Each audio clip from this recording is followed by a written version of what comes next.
This your boy Mullah. This week got that fire. We back with another one. Alright, we here with them Clippers. They on fire.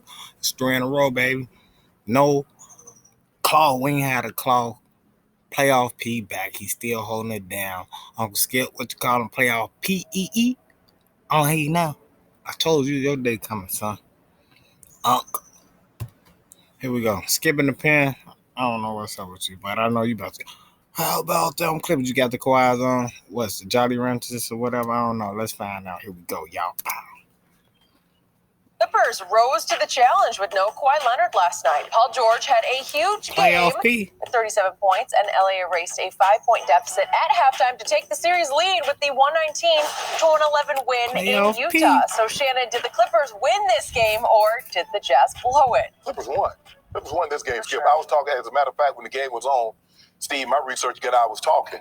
And at halftime, I was like, Steve, I think they made like 17 threes, but they only up 5 points. You make 17 threes in the first half, you normally up 15, 20 points. I said, this is not a good sign for them because what's the likelihood of them making another 17 threes in the second half? I said, if this thing evens out, as far as them shooting the threes, boy, they crash landed. They went 3 of 24 in the second half from the three. Yep. And so I'm looking, okay, 17 threes, and you're only up 5. So that's telling me your defense is not where it needs to be. Yep. So if you ever stop making threes and your defense continue to play like you're playing, all of a sudden you're going to find yourself behind by double digits. And lo and behold, what happened?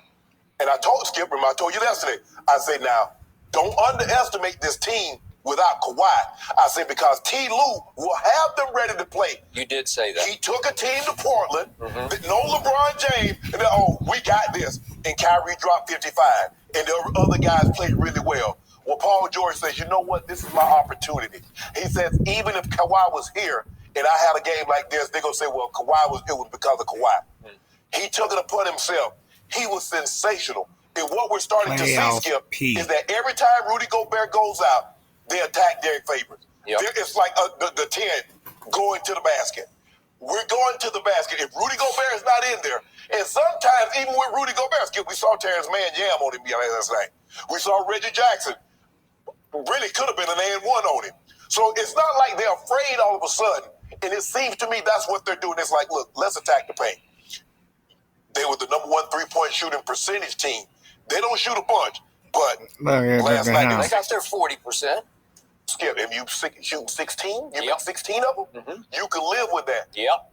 Skip, you told me that Utah was the number 1 rebounding team, but the last 3 games they've gotten out rebounded by while the Clippers are going little. How is that possible?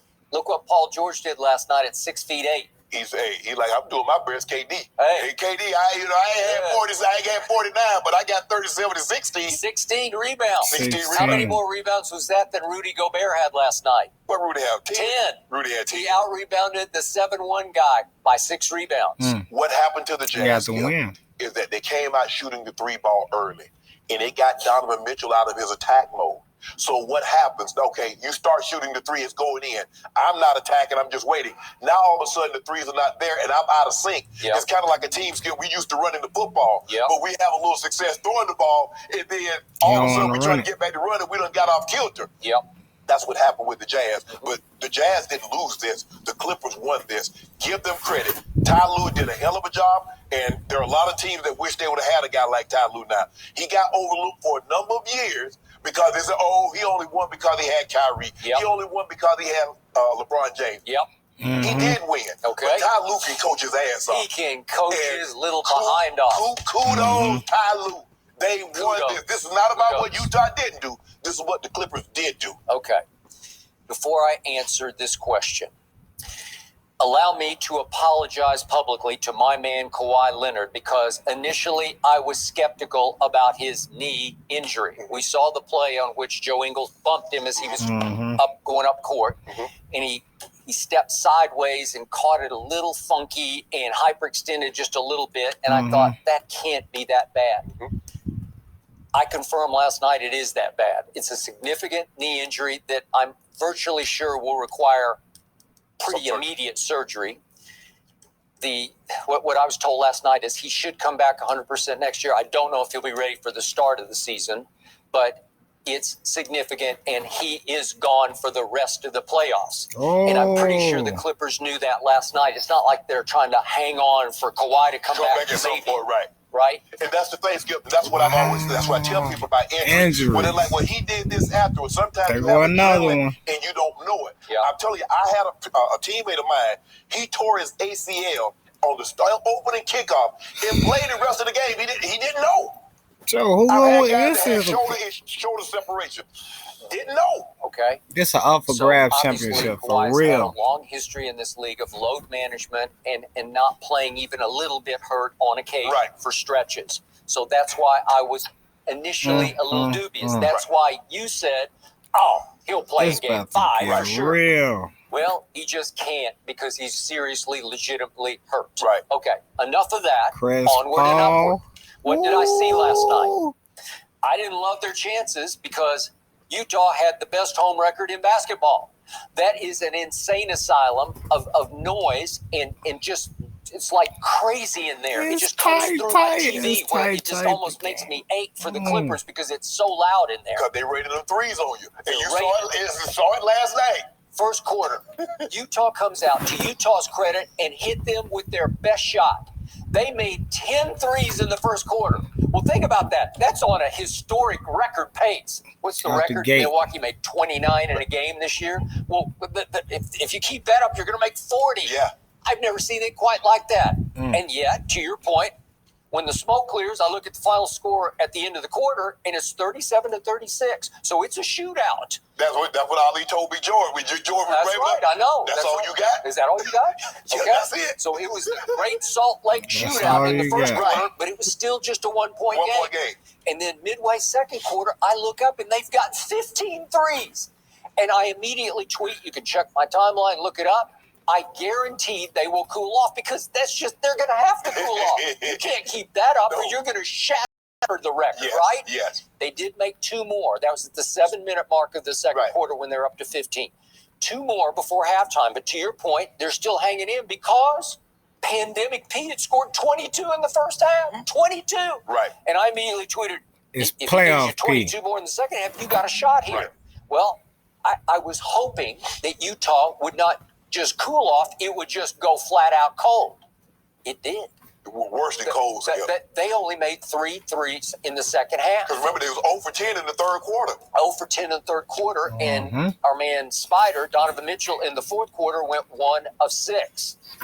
Well, that swings the door wide open. Yep. Okay, so to answer this question, I'm going to be brutally honest. What? And I do love me some Clippers because I love me some Kawhi. What? But I thought Utah lost this game more than the Clippers won it because it's their game to win. It's their home game. It's their chance to, quote unquote, step on the throat of the wounded Clippers and put them away, basically, where you could then go close them out in game 6. Right. But in this case, you're so hot-handed that it's up to you to keep making threes until they say no mas. Right. Like you're just too good tonight. 10 in the first quarter, could not do it because as the clock ticked in the second half, the pressure is all on the home team. Right. The visitors are just free shooting it. They're just freestyling because there's no pressure on the Clippers last night. No. They don't have Kawhi. Everybody expected them to lose. Hey, so everybody. If everybody expected us to lose, what do we have to lose? That is correct. Nothing. And the home team had everything to lose because they're even looking ahead, I'm sure, in the back of their mind to Phoenix. And I don't know what's happened with Chris Paul. We hear that he was vaccinated, but he did get COVID. Right. So how long will he be gone? Right. Well, could he miss the first game or maybe the second game? And I'm sure Utah's thinking, if we could just close this thing out and make them play vaccinated on Sunday, and got COVID. You could make game 1 against Phoenix in the conference finals be this Sunday. Maybe we can get at least one game without Chris Paul. You could maybe get a game. You might be able to get a game just to get a leg up on them without Chris Paul. You might get 2 games. Well, the first thing you got to do is get one against Pandemic P's Clippers. Right. And here they came and here they stayed. And now we get to the fourth quarter.